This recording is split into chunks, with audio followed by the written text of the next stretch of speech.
오늘은 교회 절기로 성령 강림절의 첫 주를 맞이합니다. 성령이 오신 날을 기념하는 성령을 체험한 절기라고 하는 뜻을 가지고 있지요. 예수님께서 부활하신 후 40일 정도에 여기저기 다니시면서 제자들에게 나타나서 이렇게 말씀하십니다. 너희는 예루살렘을 떠나지 말고 내가 전에 말한 대로 아버지께서 약속하신 선물을 기다려라. 요한은 물로 세례를 주었으나 너희는 얼마 안 가서 성령으로 세례를 받게 될 것이다. 성령이 너희에게 오시면 너희가 권능을 받아서 예루살렘과 온 유대와 사마리아와 땅끝까지 이르러 내 증인이 될 것이다 라고 말씀을 합니다. 그래서 예수님의 제자들과 120명의 성도들이 오순절 때에 마가의 다락방에 모여서 함께 기도했습니다. 왜냐하면 예수님께서 예루살렘을 떠나지 말고 기다리라고 했기 때문에 그들은 기도하면서 기다렸습니다. 그런데 오순절에 하늘로부터 급하고 강한 바람 소리 같은 것들이 들리면서 그들이 앉아있는 온 집에 가득해서 마치 불의 혀처럼 갈라지는 것들이 그들에게 보여서 각 사람 위에 임하더니 그들이 다 성령의 충만함을 받고 성령께서 말하게 하심을 따라서 각각 다른 언어로 방언으로 말하기 시작했다 그랬습니다. 교회 절기는 성탄절, 주현절, 사순절, 부활절, 그리고 성령 강림절, 그리고 성탄절을 준비하는 대강절 6개의 절기가 있습니다. 이 중에 성령 강림주일은 오순절인 오늘부터 시작해서 12월 첫 주까지 이어지는 교회에서 가장 긴 절기이기도 합니다. 우리가 그리스도인이 될 수 있는 방법이 뭘까? 여러분은 그리스도인이시지요? 그리스도인이 될 수 있는 방법은 그리스도를 만나는 것입니다. 예수를 만나지 않고서는 우리가 그리스도인이라고 얘기할 수 없는 것이죠. 교회에 다니는 사람, 교인이라고 얘기할 수는 있지만 우리가 과연 그리스도인이냐라고 하는 것이죠. 우리가 예수 그리스도를 믿을 때 예수 믿는 사람은 예수님에 대해서 3가지를 분명하게 믿어야 됩니다. 그 첫째는 예수님의 탄생과 그분의 삶입니다. 구약 성경에 끊임없이 하나님께서는 우리에게 예수 그리스도를 보내주시겠다고 약속하셨고 그 결과로 예수님께서 이 땅에 오셨고 예수님께서 이 땅에 오셔서 말씀을 가르쳐 주시고 기적을 행했던 것을 믿는 것입니다. 예수님의 탄생과 예수님이 하셨던 일을 믿는 것, 그것이 첫 번째고, 두 번째는 예수님의 고난과 십자가의 죽음을 믿는 것입니다. 죄가 없으신 예수님께서 우리의 죄를 대신해서 고난을 당하시고 나를 위해서 십자가에 달려 죽음으로 우리가 구원을 얻었다고 하는 것을 분명하게 믿어야 됩니다. 세 번째는 예수님께서 부활하시고 승천하시고 다시 우리를 데리러 이 땅에 재림하신다고 하는 사실입니다. 다시 주님을 배울 수 있다는 것, 주님이 다시 우리를 데리러 온다고 하는 것을 믿는 이 3가지가 분명해야 되는데 누가는 사도행전을 통해서 그리스도인이 그리스도인답게, 교회가 교회답게 되는 비결을 가르쳐 주고자 했는데 누가가 사도행전을 통해서 우리에게 분명하게 가르쳐 준 비결이 뭐냐? 그것은 성령을 받아서 믿음이 확실해지고 된 다음에 세상에 나가서 그리스도인의 증인이 되는 것이죠. 그리스도인이 되는 것은 다른 거 없습니다. 이겁니다. 예수님께서 사도들에게 모인 자리에서 말씀하신 것처럼 너희가 성령을 받으면 권능을 받고 예루살렘과 온 유대와 사마리아와 땅끝까지 이르러 내 증인이 되라. 성령을 받아서 믿음이 확실하게 되면 너희는 땅끝까지 가서 복음의 증인이 되라고 하는 것이죠. 성령의 임하심이 중요한 것은, 성령 강림절이 중요한 것은 주님의 제자들과 성도들이 성령이 임하고 나는 사건을 통해서 비로소 그들이 교회다운 교회가 되었다라고 하는 것입니다. 그들이 성령을 체험하고 나서 그들이 비로소 성도다운 성도가 됐다라고 하는 것이지요. 다시 말하자면 성령 강림의 사건은 제자가 제자 되게, 성도가 성도 되게 한 사건입니다. 지난주 나눈 말씀에서 교회가 뭐라 그랬습니까? 예수를 그리스도라고 고백하는 사람이 교회고 그들이 모인 곳이 교회라고 말씀을 드렸습니다.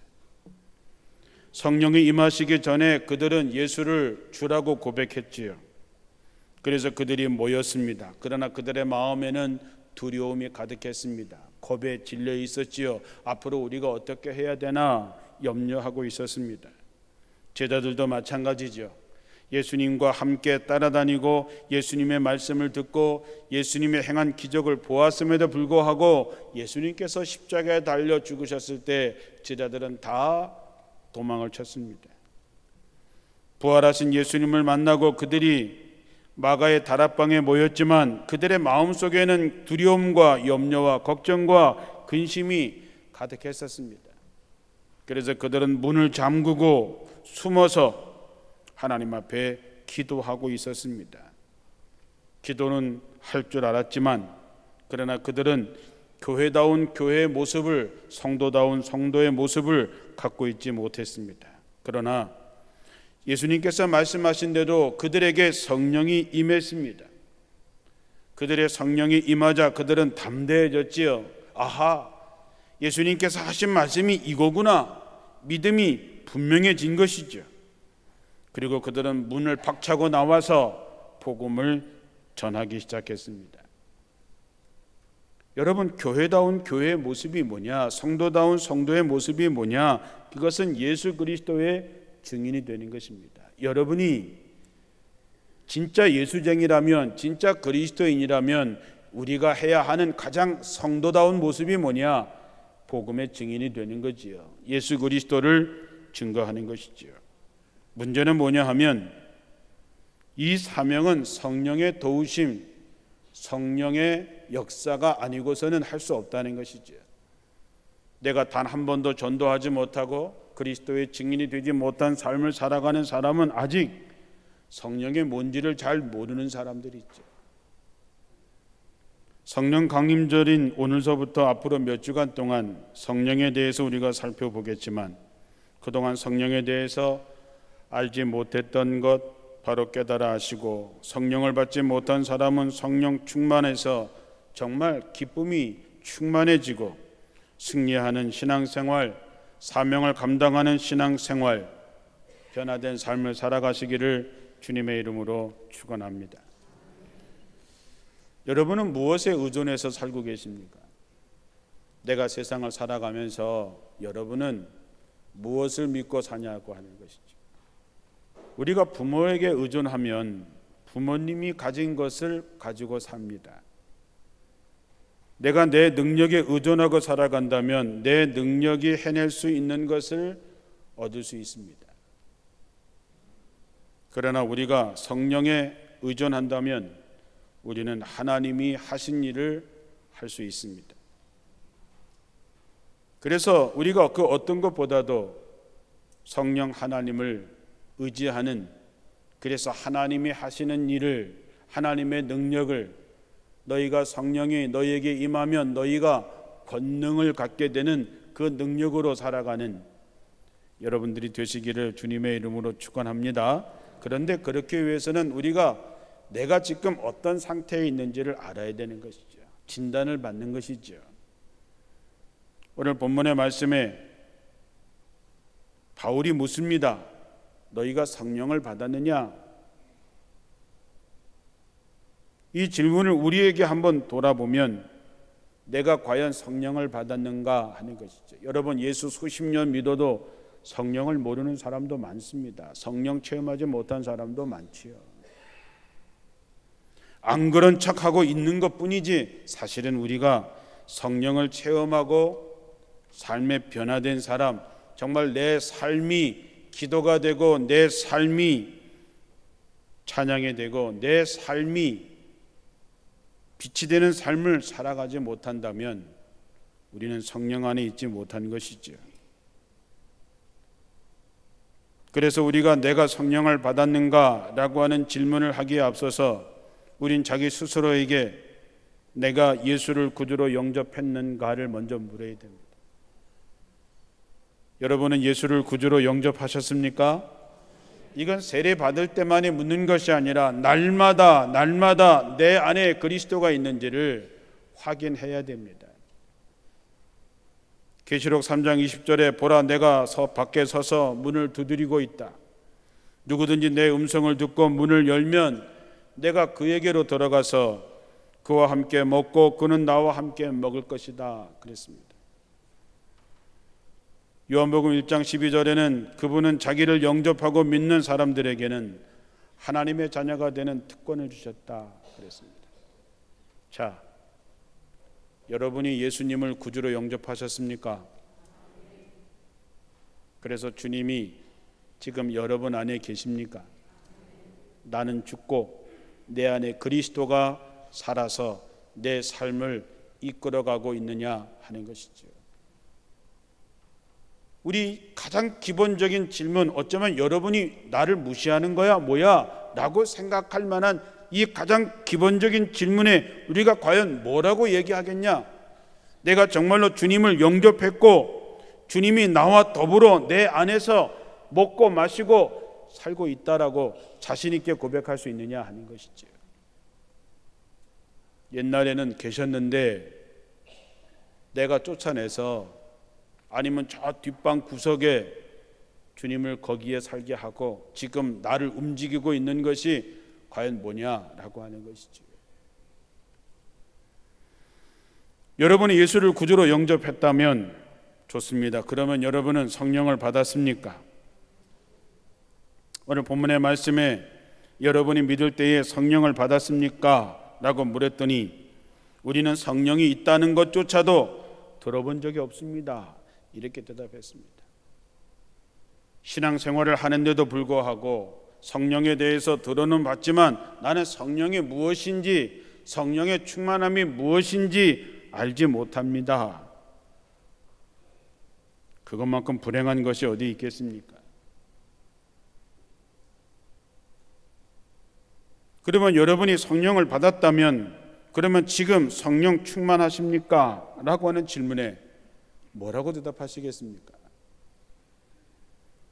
에베소서 5장 15절에 술 취하지 마십시오. 이것 때문에 방탕하게 됩니다. 오히려 여러분은 성령으로 충만하십시오. 이 마시는 게 단순히 술이라고 생각하지 마시고 여러분이 지금 무엇에 취해서 살고 있느냐 하는 것이지요. 돈에 취해서, 권력에 취해서 무엇에 빠져서 살고 있느냐 하는 것이지요. 그것 때문에 우리가 방탕하게 되는 것이지요. 성령으로 충만하라고 얘기합니다. 그래서 여러분, 나는 과연 예수 그리스도를 내 구주로 영접했는가?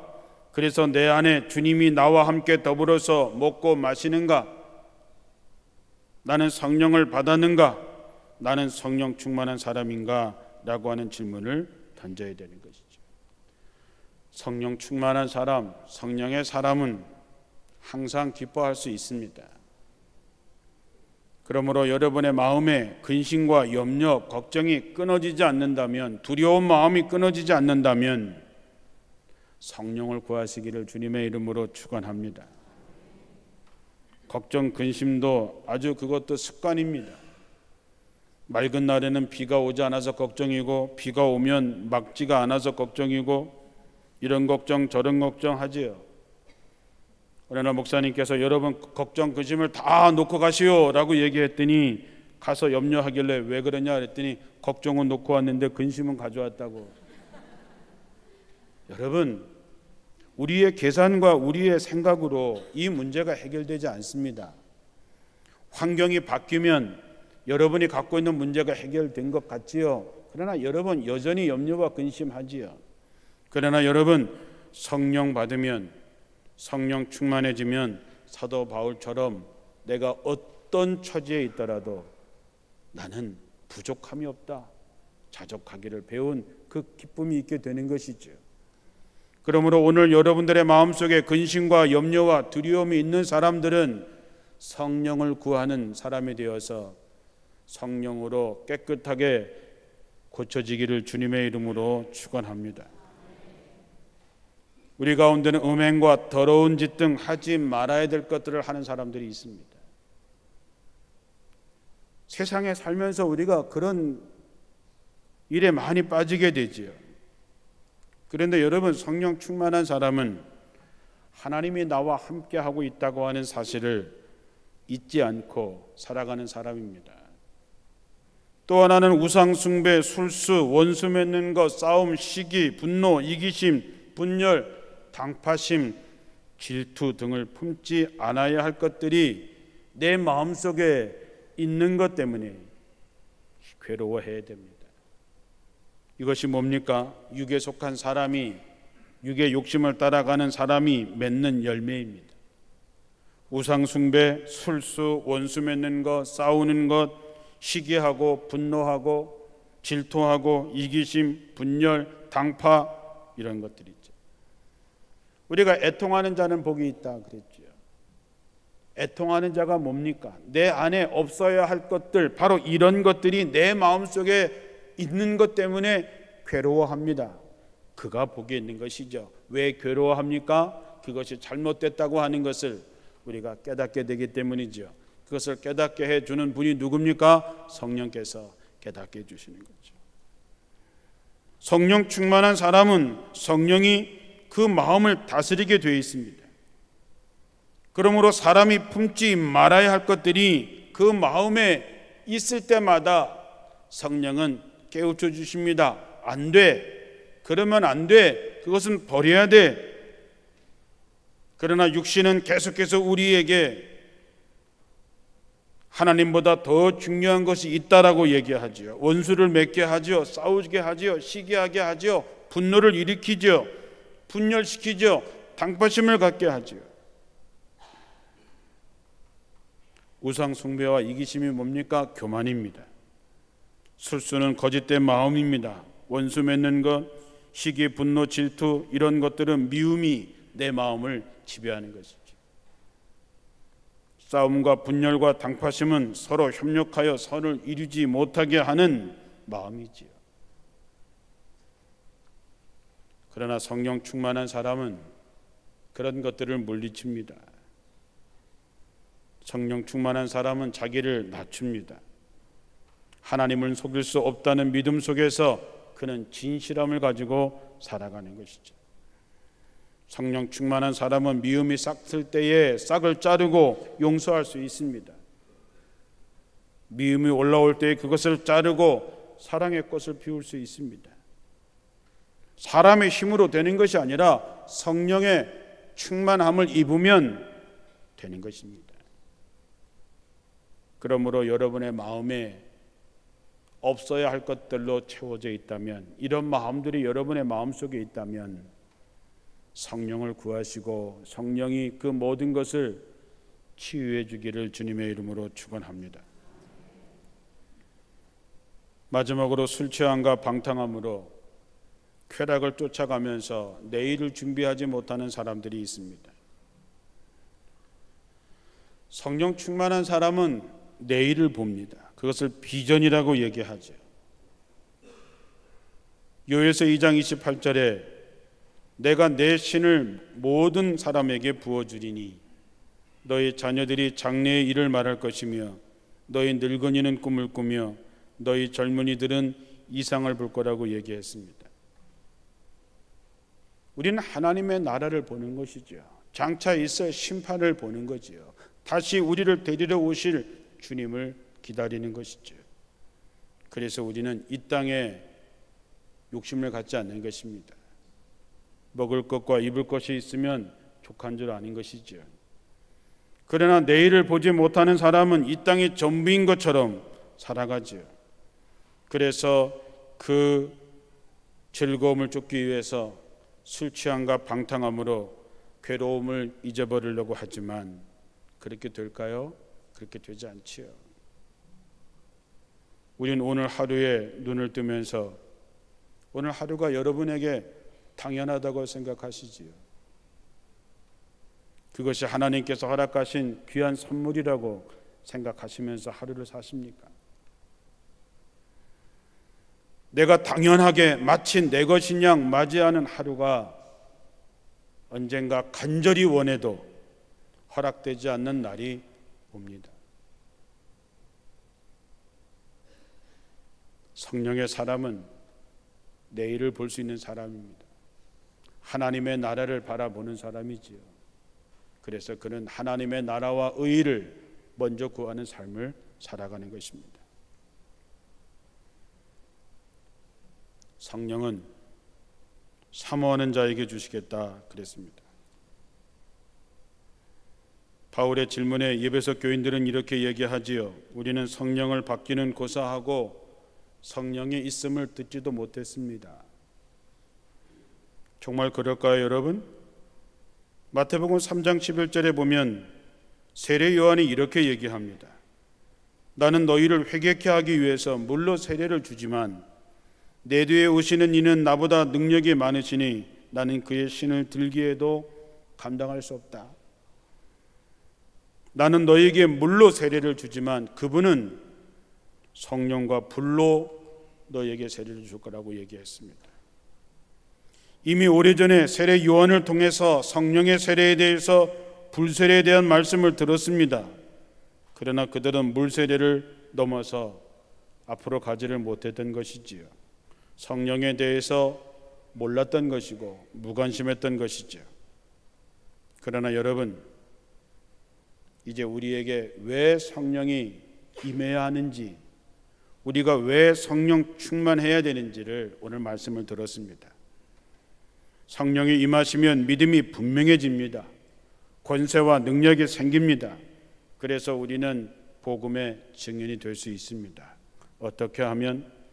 누가복음 11장 13절에 너희가 악할지라도 좋은 것을 자식에게 줄 줄 알거든 하물며 너희 하나님께서 구하는 자에게 성령을 주시지 않겠느냐 약속했습니다. 메마른 돼지가 담비를 갈망하듯이 배고픈 아이가 엄마 젖을 애타게 기다리듯이 여러분에게 먼저 성령의 갈급함이 있고 성령을 구하셔서 사도행전에서 일어났던 성령 강림 사건이 원주 제일교회에 여러분 한 사람 한 사람 위에 임하는 역사가 있기를 주님의 이름으로 축원합니다.